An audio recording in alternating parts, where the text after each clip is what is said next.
Hi FlossTube, I'm Michelle. This is my romantic tangle, and I did something for Flossoween. I got a bee in my bonnet that I wanted to try making myself some needle minders, and I had bought this pack of some brand of polymer clay before we moved into this house, so that makes this stuff more than 15 years old.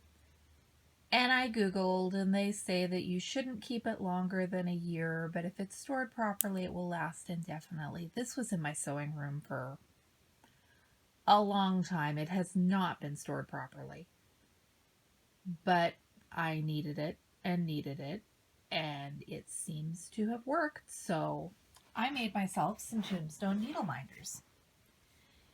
There was another little brick of this that was kind of a purple granite, and I mixed in some gray and some dark green to give it a little more tombstone-y coloration.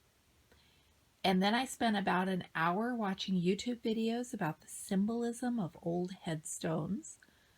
I knew that Caitlin from Ask a Mortician had done one, and then I Googled and I found more. And while I was kneading my polymer clay, trying to get it to soften up and see if I could work with it, I watched a bunch of videos.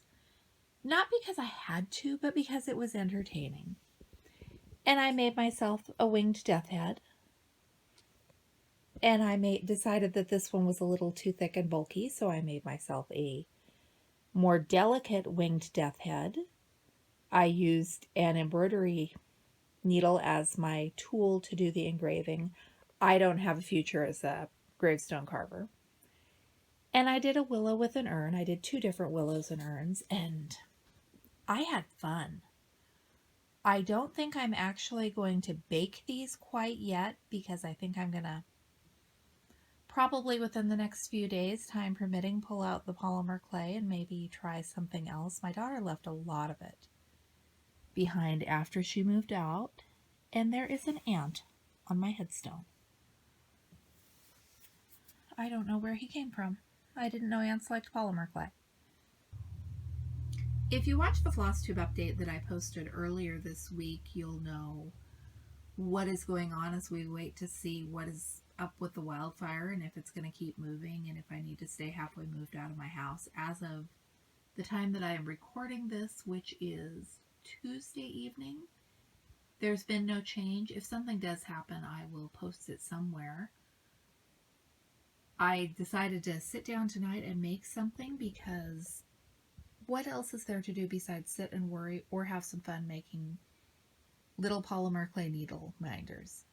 I'm glad I made the needle minders. It took my mind off of it for a while, and I'm not very good at this. Like I said, I have no future as a carver of gravestones, but I had fun, and I think if I play around with it some more and refine my technique, hopefully I'll get better at it.